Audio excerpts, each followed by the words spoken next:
Guida al ritratto dal vero 2.0. Sul ritratto potete trovare la versione completa di questo video. Questo è un estratto in cui andremo a parlare del disegno e dell'underpainting. Approcciarsi al ritratto è sempre una grande sfida, specialmente poi se dobbiamo rappresentarci dal vero. La sfida diventa psicologica, interiore, intima. Perciò la prima cosa che ho fatto è stato sistemare lo specchio e iniziare a disegnare. Quando disegniamo dal vero non è semplice come quando lavoriamo da fotografia, perché qui dobbiamo ogni volta rapportare le misure che vediamo con i nostri occhi e riportarle sul supporto. Ogni volta tendiamo a spostarci con la testa e quindi cambiamo, mutiamo continuamente.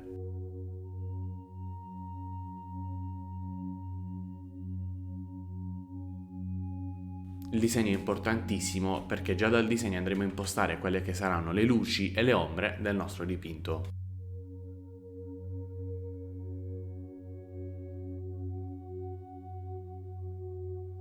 Vado a fissare con un po' di lacca il disegno e passo al secondo strato, l'underpainting.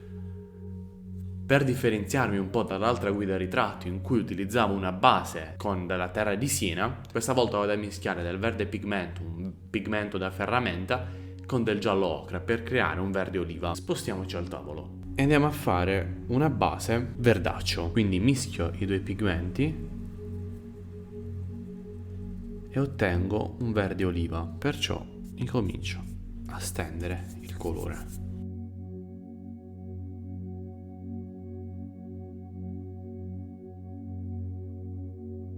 Dipingere con una base verde aiuta a far risplendere il suo complementare, ci aiuterà molto con i colori della pelle.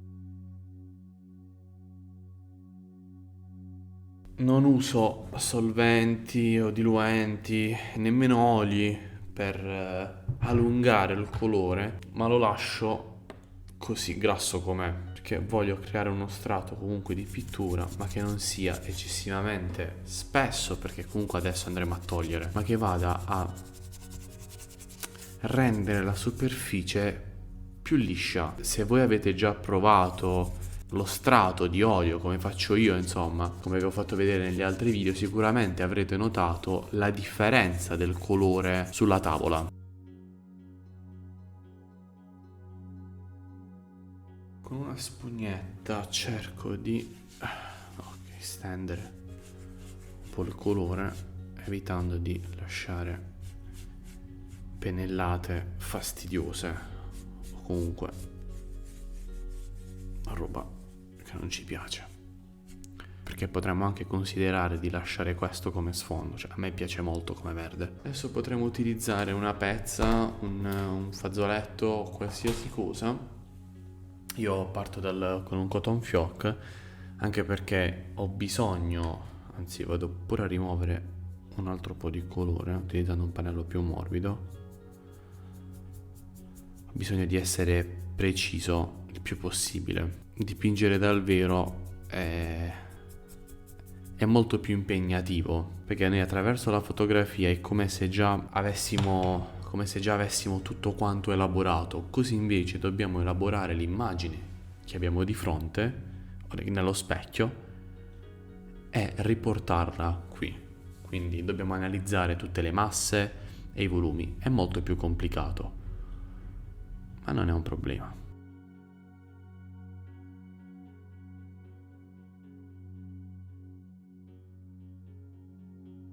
Quindi andiamo ad illuminare i punti di luce, anche perché quelli in ombra saranno già in ombra perché li abbiamo oscuriti con il chiaroscuro.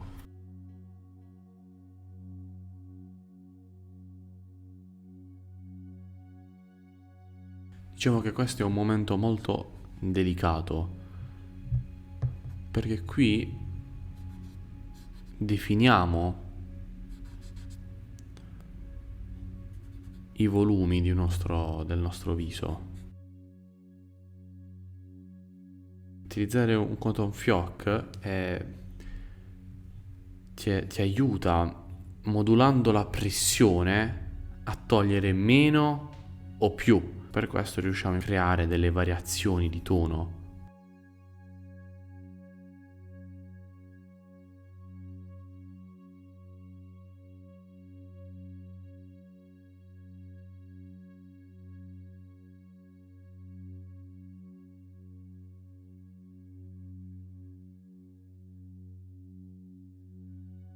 dipingersi dal vero è un'esperienza che tutti quanti dovremmo fare.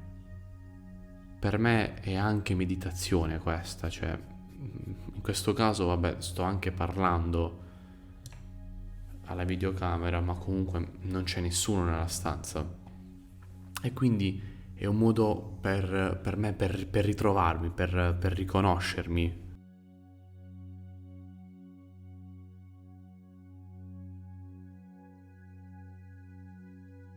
Con un pennellino di precisione vado in alcuni dettagli dove non riesco ad essere così preciso.